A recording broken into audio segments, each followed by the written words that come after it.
السلام علیکم دوستوں، کیسے ہیں آپ سب؟ امید کرتی ہوں آپ سب خیریت سے ہوں گے اور میری طرح آپ بھی افسردہ دل سے ماہ رمضان کو الوداع کہہ رہے ہوں گے، کیونکہ آخر یہ ایسا لمحہ آ ہی گیا ہے جب ہم الوداع کہہ رہے ہیں ماہ رمضان کو، کیونکہ یہ ایک ایسا مہینہ تھا جو رحمتوں، برکتوں اور مغفرت سے بھرپور تھا۔ یہ وہ دن تھے جنہوں نے ہمارے دلوں کو سکون دیا اور ہماری دعاؤں کو جو ہے وہ قبولیت ملی اور ہم نے اپنے رب کے اور زیادہ قریب ہونے کی کوشش کی۔ لیکن کیا واقعی ہم نے اس مہینے کا حق ادا کیا ہے یا نہیں؟ آج ہم اپنے اس ولاگ میں اسی پر بات کریں گے کہ آیا ہم نے رمضان میں سے کیا سیکھا ہے اور کیا پایا، اور ہم اپنی زندگی کو مزید کیسے بہتر بنا سکتے ہیں۔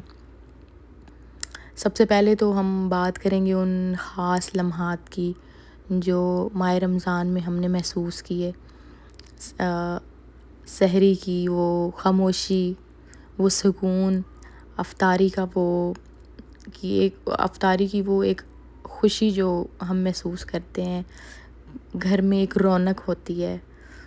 ہر وہ لمحہ جو ہم اس مہینے میں محسوس کرتے ہیں وہ ہمارے دل کے قریب ہی ہوتا ہے۔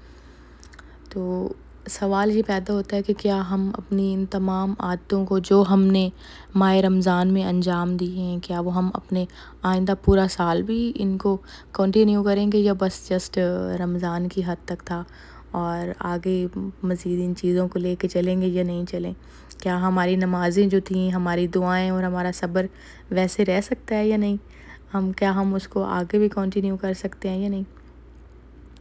ہم اس پر بات کریں گے کہ ہم رمضان کے بعد بھی اپنے ایمان کو کیسے مضبوط کر سکتے ہیں اور اپنی زندگیوں کو کیسے بہتر بنا سکتے ہیں۔ تو سب سے پہلے تو ایک پوائنٹ جو مجھے آتا ہے نظر کہ ہم ماہ رمضان میں سب سے پہلے ہماری کوشش ہوتی ہے کہ ہم اپنی نماز کو اول وقت پر انجام دیں اور قرآن پاک کی بھی تلاوت کریں اور اپنے دل کو صاف رکھیں۔ تو یہی اصل کامیابی ہے کہ ہم اپنے ان تمام امور کو جو ہم ماہ رمضان میں انجام دیتے ہیں تو ان کو ہم اگر آگے بھی برقرار رکھیں تو اس سے ہم اپنی زندگی کو مزید بہتر بنا سکتے ہیں۔ چھوٹے چھوٹے قدم جو ہم اٹھاتے ہیں مجھے لگتا ہے کہ وہ خدا کو بہت پسند ہوتے ہیں۔ تھوڑی دیر قرآن پاک کی تلاوت کر لینا، 5 وقت کی نماز جو ہم پڑھتے ہیں شاید ہم صحیح پڑھتے بھی نہیں ہیں، مینس کہ ہمارا اس میں دھیان ہی نہیں ہوتا، اس میں بھی ہم دنیاوی چیزوں کو، دنیاوی باتوں کو اپنے دماغ میں رکھ کے، گھر کے جھمیلوں کو، ان ساری چیزوں کو ہم اپنے دماغ میں رکھ کے پھر ہی انجام دیتے ہیں۔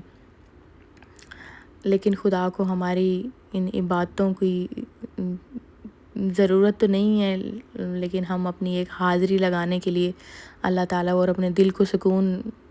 دلانے کے لیے خدا کی نماز ادا کرتے ہیں۔ تو کیا اس سے بہتر اور کیا ہی اچھا ہوگا کہ ہم ان تمام نمازوں کو، 5 وقت کی نمازوں کو اول وقت پر انجام دیں، اور باقی جو ہم باقی لوگوں کے ساتھ ملنا جلنا، اس میں ہمارا سلوک، ہمارا اخلاق بہتر ہونا چاہیے۔ یہ ساری چیزیں جو ہم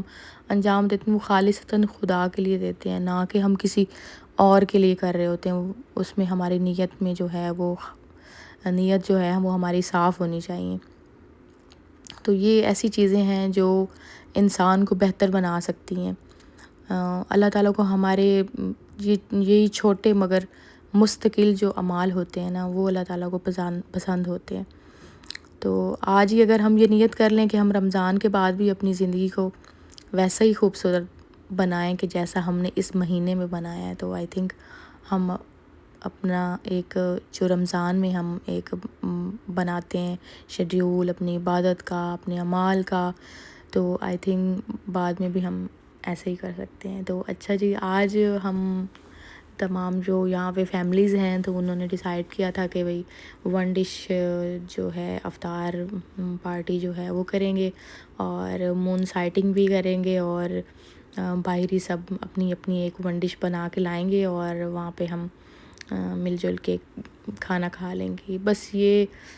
سب ایسے ہی ایک ملنے کا بہانہ ہوتا ہے، جیسے ہم پردیسی ہیں، یہاں ایک دوسرے سے ملتے ہیں،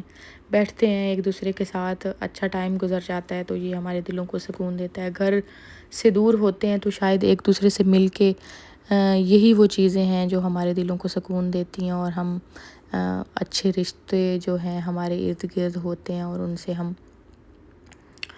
مل کر ایک خوشی محسوس کرتے ہیں۔ ہم بڑے بھی اور بچے بھی جو ہیں وہ خوشی محسوس کرتے ہیں ایک دوسرے سے مل کے، جیسے ہم بڑوں کو اپنے فرینڈس سے مل کے خوشی ہوتی ہے، باتیں شاتیں کرتے ہیں تو انسان کو ایک اچھا سا فیل ہوتا ہے، اور گھر سے دوری کا اتنا احساس بھی نہیں ہوتا۔ تو یہاں ہم سب اپنے اپنے گھروں سے ایک ایک ڈش بنا کے لے کے آئے تھے، اور ہم نے سوچا تھا کہ آج جو ہے چاند، عید کا چاند بھی دیکھیں گے اور ساتھ افطار بھی کریں گے۔ تو موسم بہت خراب تھا، بادل بہت زیادہ تھے، جس کی وجہ سے چاند تو ہمیں نظر نہیں آیا، لیکن ہم نے کھانا شانا کھایا، بہت انجوائے کیا، اچھی سے باتیں کی سب نے، اور چائے وغیرہ پی، بچوں نے بھی بہت انجوائے کیا۔ تقریباً 7-8 فیملیز جو تھیں، ہم سب مل کے گئے ہوئے تھے، اور بہت ہی مزے مزے کے کھانے سب نے بنا کے لائے ہوئے تھے، اور بہت ہی ڈیلیشیس تھے، سب نے بہت اچھا ٹائم اسپینڈ کیا، کوالٹی ٹائم ہم سب نے، اور ایک دوسرے کو دعائیں دیں سب کو، اور عید مبارک کہا، اور اسی کے ساتھ نیکسٹ جلدی ملنے کے لیے ایک دوسرے سے پرومس کیا، اور بس خدا حافظ کہہ کر اب ہم اپنے گھروں کو جا رہے تھے، کیونکہ موسم جو تھا وہ کافی خراب تھا، ٹھنڈ بہت ہو رہی تھی۔ گھروں میں تو اتنا فیل نہیں ہوتا، لیکن جب ایسے کھلی جگہوں پہ جب جاتے ہیں تو بہت زیادہ ٹھنڈی ہوائیں ہوتی ہیں سعودی عربیہ میں، ماشاءاللہ۔ یہ اللہ تعالیٰ کی رحمت ہے کہ ٹھنڈی ہوائیں جو ہیں وہ بہت بہت یہاں پہ ہوائیں جو ہیں وہ ٹھنڈی چلتی ہیں ماشاءاللہ سے۔ تو اسی کے ساتھ میں آپ سب سے اللہ حافظ کہوں گی، خوش رہیں، سلامت رہیں، مجھے اور میری فیملی کو اپنی دعاؤں میں ضرور یاد کریں، اور پلیز میرے چینل کو سبسکرائب کریں، لائک کریں، شیئر کریں، اور کمنٹ بھی ضرور کیا کریں۔ اور اسی کے ساتھ میں آپ سب کو عید مبارک، آپ سب کو میری طرف سے اور میری فیملی کی طرف سے بہت بہت عید مبارک، اور ہمیشہ خوش رہیں، سلامت رہیں، اور انشاءاللہ ملتے ہیں ہم ایک نئی اور انفارمیٹیو ویڈیو کے ساتھ نیکسٹ ولاگ میں۔ اللہ حافظ۔